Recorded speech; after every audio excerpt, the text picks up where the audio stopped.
இன்றைக்கி நம்ம என்ன பார்க்க போகிறோன்னு கேட்டிங்கன்னா கோர்ட்டை பற்றி பார்க்க போகிறோம். இந்த கோர்ட் ஏன் நான் இடையில உங்களுக்கு சொல்லிக் கொடுக்குறேன் அப்படின்னு கேட்டிங்கன்னா, ஒரு கேஸோட நிலையை தெரிஞ்சுக்கணும். கோர்ட் வந்து ரொம்ப முக்கியம்.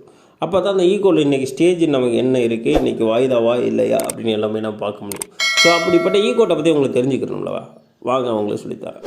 நீங்கள் ஃபஸ்ட்டு என்ன சொன்னால், நீங்கள் ப்ளே ஸ்டோரில் ஃபஸ்ட்டு வந்து ஓப்பன் பண்ணுங்கள். ஓப்பன் பண்ண ஆட்டோமேட்டிக்காக என்ன சொன்னால், ப்ளே ஸ்டோர் இப்படி தான் ஓப்பன் பண்ணோடனே முதல் ஸ்டேஜ் இருக்கும். ஸோ நீங்கள் என்ன சர்ச் ஆப்ஷனில் என்ன பண்ணுங்கன்னா, கோர்ட் சர்வீஸ்னு சர்ச் பண்ணுங்கள். அதில் ஆட்டோமேட்டிக்காக என்ன கேட்கும் அப்படின்னா, இன்ஸ்டால்னு கேட்கும். நான் ஓப்பன் பண்ணி ஏற்கனவே டவுன்லோட் பண்ணனால எனக்கு ஓப்பன் பண்ணிக்குது. நீங்கள் டவுன்லோட் பண்ணிவிட்டு ஆட்டோமேட்டிக்காக இன்ஸ்டால் பண்ணிவிட்டு ஆட்டோமேட்டிக்காக ஓப்பன் பண்ணுங்கள். ஓப்பன் பண்ணால் என்ன கேட்குங்கன்னா, ஆட்டோமேட்டிக்காக இந்த மாதிரி ஸ்டேஜ் ஓப்பன் ஆகும்.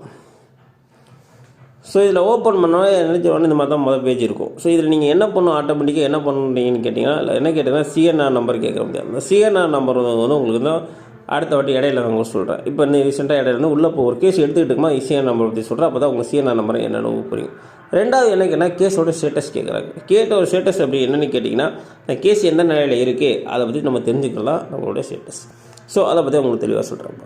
இப்போ நீங்கள் என்ன பண்ணணும்னா, எப்படிலாம் நம்ம அந்த கேஸை வந்து சர்ச் பண்ணி எடுக்கலாம்னு கேட்டிங்கன்னா, ஆட்டோமேட்டிக்காக நம்ம ஃபஸ்ட்டு எடுத்தால் சிஎன்ஆர் நம்பர் வச்சு சர்ச் பண்ணி எடுக்கலாம்.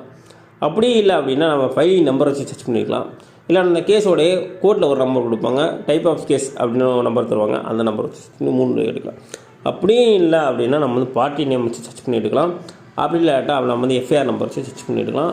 இல்லை அப்படின்னா அட்வொகேட் நேம் சர்ச் பண்ணி எடுக்கலாம். ஸோ அட்வொகேட் நேம் சர்ச் பண்ணி எடுக்கும்போது அவங்களோட கேஸ் நிறைய எல்லாம் வரும். அப்போ இருக்கும்போது கொஞ்சம் உங்களுக்கு தேடி எடுக்கிறதுல கொஞ்சம் கஷ்டமாக இருக்கும்.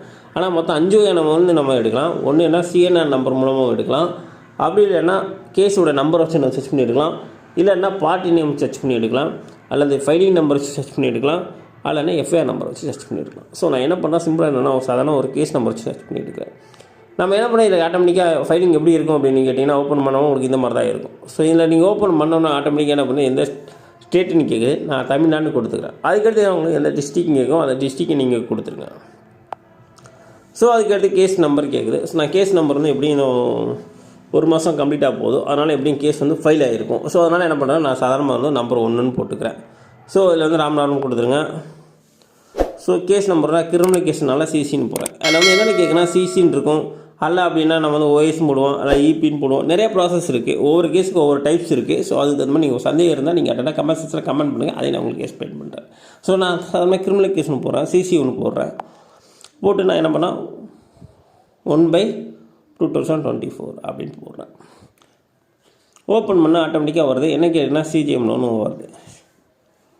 ஸோ இதில் ஓப்பன் பண்ணி சிஜிஎம் 2ன்னு ஒன்று இருக்குது, ஓப்பன் ஆகிருக்கு. ஸோ அதில் என்ன கேட்குறாங்கன்னா, கேஸோட ஷீட் இது. நான் லாஸ்ட் டைம் சொன்னேன், என்ன கேஸோட டைப்ஸ் போட்டிருக்காங்க, அதை ஃபைலிங் நம்பர் போட்டிருக்காங்க, ஃபைலிங் டேட் எப்போன்னு போட்டிருக்காங்க, அதில் ரிஜிஸ்ட்ரேஷன் நம்பர் போட்டிருக்காங்க, ரிஜிஸ்ட்ரேஷன் டேட் எப்போன்னு போட்டிருக்காங்க, சிஎன்ஆர் நம்பர். இந்த சிஎன்ஆர் நம்பர் தான் நான் சொன்னியிருந்தேன் லாஸ்ட் டைம் சொன்னேன். இந்த சிஎன்ஆர் நம்பரும் பார்த்தீங்கன்னா, இந்த சிஎன்ஆர் நம்பரை வச்சு கூட நம்ம செக் பண்ணி எடுக்கலாம். இந்த சிஎன்ஆர் நம்பர் வந்து ஜென்ரல், இந்த நம்பர் வந்து என்ன ஜென்ரல். எப்படின்னா 3 வகையாக சொன்னல. ஒன்று வந்து என்ன மாதிரி அப்படின்னு கேட்டிங்கன்னா, சாதாரணமாக வந்து நம்பர் வந்து ஃபைலிங் நம்பர்ஸ்னு கொடுப்பாங்க. கோர்ட்டில் வந்து டைப் ஆஃப் கேஸ் நம்பர்ஸ்னு ஒரு நம்பர் தருவாங்க. அப்புறம் வந்து சிஎன்ஆர் நம்பர் ஜென்ரல் அப்படின்னு அந்த நம்பர்ஸ் நம்ம செக் பண்ணி எடுத்துக்கலாம். ஸோ சிஎன்ஆர் நம்பர்ஸை செக் பண்ணி எடுத்துக்கலாம். ஓகேவா? ஸோ அதில் என்னென்ன போட்டிருக்காங்கன்னா பார்த்தீங்கன்னா, எப்போ அடுத்த போன வாய்தா எப்போ இருந்துச்சு, அடுத்த வாய்தா எப்போ வரப்போகுது, அதுக்கடுத்து என்ன ஸ்டேஜில் இருக்குது, எந்த கோர்ட்டில் நடக்குது, அதை பற்றி பார்க்கலாம். அதுக்கு அடுத்து அந்த பெட்டிஷன் யார் அப்படின்னு பார்க்கலாம். அதுக்கடுத்து ரெஸ்பான்சிபிலிட்டி யாருன்னு நம்ம பார்க்கலாம்.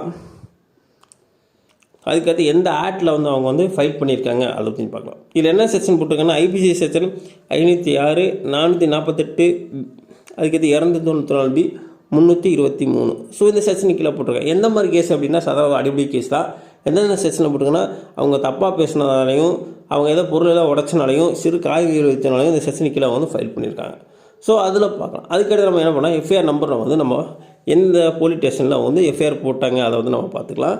அதுக்கடுத்து எந்த ஸ்டேஜ், அந்த கேஸோட ஸ்டேஜாக ஸ்பெஷல் என்ன ஹிஸ்ட்ரி இருக்குல்ல, அதை நம்ம கேஸோட நிலையும் நம்ம பார்த்துக்கலாம். ஸோ அப்போல்லாம் அவங்க பார்த்துட்டு, எங்கள் வக்கீல் சொன்னாங்க, எங்கள் வக்கீல் சார் சொல்லியிருக்காங்க, ஃபோன் பண்ணி வந்து நாளைக்கு உங்களுக்கு வாய்தா இருக்குது வாங்க அப்படின்னு சொன்னாங்க அப்படின்னா, நீங்கள் எப்படி நான் பார்க்கலாம் அப்படின்னா, உங்களுக்கு பேரை சர்ச் பண்ணி பாருங்கள்.